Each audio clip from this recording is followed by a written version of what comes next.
les tricheteries, là, tout ça. Ils ne veulent plus de ça. L'époque là est passée. Où il y avait des pseudo-clairvoyants, des menteurs, des gens qui manipulaient l'hypnose, des faux croyants. C'est passé. L'Africain n'est plus dans ça. Il est temps que l'Africain s'éveille. Que l'Africain reconnaisse la valeur de ses ancêtres. Que l'Africain se reconnaisse dans sa peau. Qu'il s'accepte comme il est. Qu'il soit fier d'être noir. C'est ça, c'est tout ce qu'on leur dit. Soyez fiers d'être noir, c'est tout. Partout dans le monde, le Chinois, il est fier d'être Chinois. Vous voyez même la comédie. Regarde tout ce qu'on fait là. Quand vous voyez, je suis même contre les acteurs, quelques acteurs et certains artistes qui sont complexés en Afrique, qui développent en eux le complexe d'infériorité. Tous les acteurs les plus puissants ou les plus grands de l'Afrique, qu'est-ce qu'ils font? Ils vendent une mauvaise image de l'Afrique.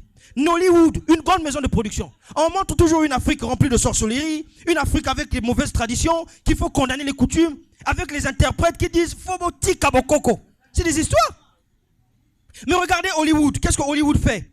Ils vendent l'Amérique de rêve. Tout est beau en Amérique, c'est faux, ils ont des souffrances là-bas. Mais ils vendent l'image de l'Amérique. Et mentalement, psychologiquement, quand vous rencontrez un Américain, vous tremblez parce que vous vous dites qu'il est mieux chez lui. Mais c'est faux, il y a aussi des conditions, des circonstances, des réalités qui sont vécues. Mais est-ce que l'Africain ne peut pas vendre le bon côté de l'Afrique? Le bon côté. Et les autres acteurs, mis à part de vendre la sorcellerie de l'Afrique, qu'est-ce qu'ils font? Ils vendent de l'humour.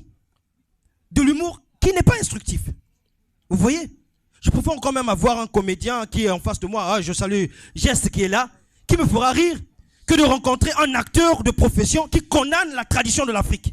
Ça c'est bien dit. Merci beaucoup, Monsieur Brel, parce que je me rends compte que de temps en temps, plus qu'on avance, plus qu'on creuse, on reste de dormir si ça c'est vrai, parce qu'il y a trop de choses à dire sur cette association. Alors, un dernier mot de la fin pour tous ceux qui suivent cette émission, pour tous les membres qui sont déjà dans l'association et pour ceux qui veulent, bien entendu, intégrer. Qu'est-ce que vous pouvez dire à leur endroit? Et puis, surtout aussi pour ceux qui ont manifesté leur volonté de venir assister à cette émission et surtout à cette rencontre. J'avais aussi oublié de dire que c'était votre anniversaire aujourd'hui. Ah voilà, c'est aussi mon anniversaire.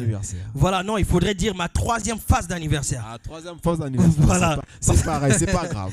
Voilà, donc je dirais donc merci à tous ceux-là qui sont venus par l'entremise de cette émission et qui ont marqué de leur présence. Ça prouve déjà par constance que les Africains sont unis, mis à part ce qu'on nous fait croire dans l'Occident. Nous sommes unis et nous sommes un et indivisibles.